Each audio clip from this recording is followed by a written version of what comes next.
क्या गजब की शाम थी वो ईडन गार्डन्स में, बिल्कुल रोंगटे खड़े कर देने वाली। आज के इस विशेष विश्लेषण में हम सीधे उसी खचाखच भरे और शोर से गूंजते स्टेडियम के बीचों बीच चलते हैं। हम डिकोड करेंगे कि कैसे कोलकाता नाइट राइडर्स ने एक विशाल स्कोर डिफेंड करते हुए गुजरात टाइटंस को 29 रनों से मात दी। पहली ही गेंद से ना स्टेडियम का माहौल बिल्कुल इलेक्ट्रिक था। मतलब दोनों पारियों को मिलाकर 460 से ज्यादा रन। सच में वहां बैठे हर एक फैन की सांसें रुक गई थी।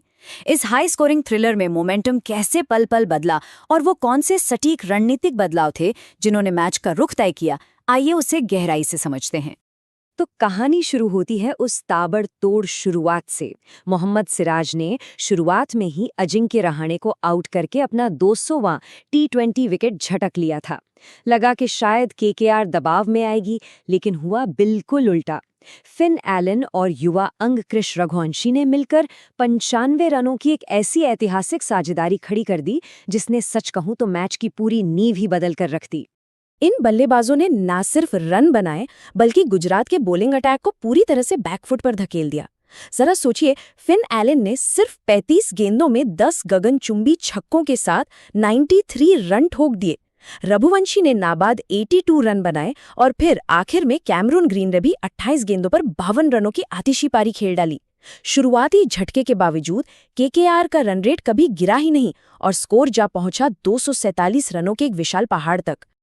अब अगर हम दोनों टीमों के दो सबसे विस्फोटक बल्लेबाजों फिन एलन और साई सुदर्शन की बैटिंग स्टाइल को कंपेयर करें तो एक बड़ा दिलचस्प रणनीतिक अंतर दिखता है। एलन ने बिल्कुल प्योर पावर का इस्तेमाल किया, 10 छक्के जड़े और शुरू से ही हावी रहे। वहीं दूसरी तरफ सुदर्शन की पारी शानदार टाइमिंग और प्लेसमेंट का बेहतरीन नमूना थी। वो तो जांग में चोट लगने से रिटायर्ड हर्ट हो गए थे, लेकिन फिर वापस आकर जिस तरह 28 गेंदों में नाबाद 53 रन बनाए, वो सच में काबिले तारीफ था। अब जरा पावर प्ले के इन आंकड़ों पर नजर डालिए, ये बहुत दिलचस्प है। 6 ओवर के बाद दोनों टीमों का स्कोर बिल्कुल एक समान था, 1 विकेट के नुकसान पर 56 रन।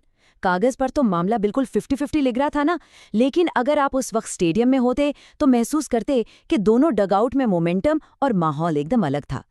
देखिए, केकेआर के लिए वो 56 रन एक शानदार लॉन्च पैड था, वो बिल्कुल फ्री होकर खेल रहे थे।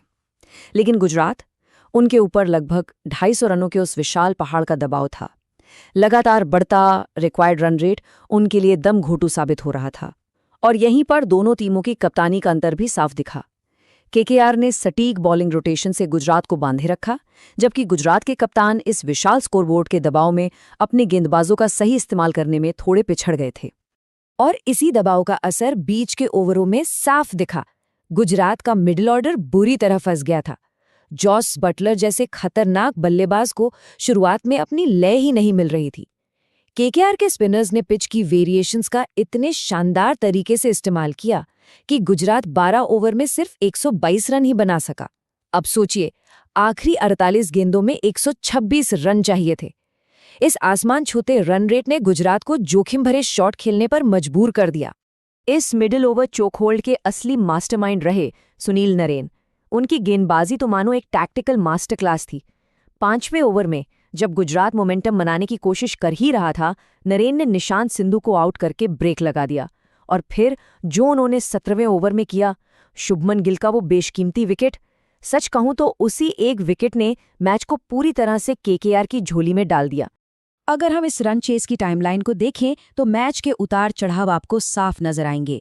14वें ओवर तक तो शुभमन गिल ने वरुण चक्रवर्ती पर लगातार छक्के जड़कर गुजरात की उम्मीदों को बिल्कुल जिंदा रखा हुआ था। लग रहा था कि शायद मैच पलट जाए, लेकिन फिर 17वें और 19वें ओवर में जो अहम विकेट गिरे, उन्होंने तय कर दिया कि अब मोमेंटम 100% केकेआर के पास है। 17वां ओवर शुरू होने से पहले ना ईडन गार्डन्स में एक अजीब सा सन्नाटा था। हवा में वो टेंशन आप सच में महसूस कर सकते थे। क्रीज पर पसीने से तरबतर शुभमन गिल डटे हुए थे, गुजरात की इकलौती और आखिरी उम्मीद। हर किसी के मन में बस यही सवाल था, क्या 24 गेंदों में 71 रन बनाकर गिल कोई चमत्कार कर पाएंगे? लेकिन तभी सुनील नरेन ने अपना जाल बिछाया। उन्होंने लेग स्टंप पर एक बहुत ही सटीक गेंद फेंकी। अब देखिए, रन रेट का इतना भारी दबाव था कि गिल को एक बड़ा स्वीप शॉट खेलने का रिस्क लेना ही पड़ा। गेंद हवा में काफी ऊंची गई और अनुकूल रॉय ने स्क्वायर लेग पर डाइव लगाते हुए एक हैरत अंगेज कैच लपक लिया। गिल की 85 रनों की उस शानदार पारी का जैसे ही अंत हुआ, पूरे ईडन गार्डन्स में खुशी की एक जोरदार लहर दौड़ गई। गिल के आउट होने के ठीक 2 ओवर बाद जॉस बटलर के सामने भी वही करो या मरो वाली स्थिति आ गई। 19वां ओवर था और युवा तेज गेंदबाज सौरभ दुबे पर भारी दबाव था, लेकिन उन्होंने अपनी नसों पर गजब का काबू रखा।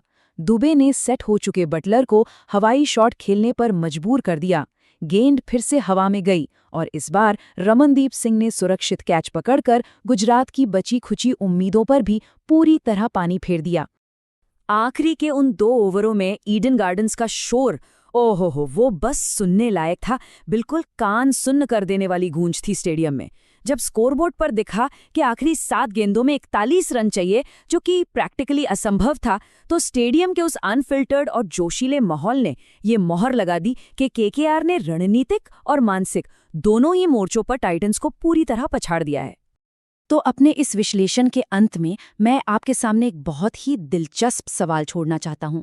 जब कोई टीम 248 रनों का पहाड़ जैसा स्कोर खड़ा करती है, तो जीत का असली श्रेय किसे जाना चाहिए? उन आक्रामक बल्लेबाजों को जिन्होंने इतना विशाल लक्ष्य सेट किया, या फिर बीच के ओवरों में उन चालाक स्पिनर्स को जिन्होंने दबाव में अपना संयम बनाए रखा और विरोधी टीम का दम घोट दिया? ये सच में सोचने वाली बात है। आज के इस विश्लेषण में मेरे साथ जुड़ने के लिए शुक्रिया। जल्द मिलते हैं।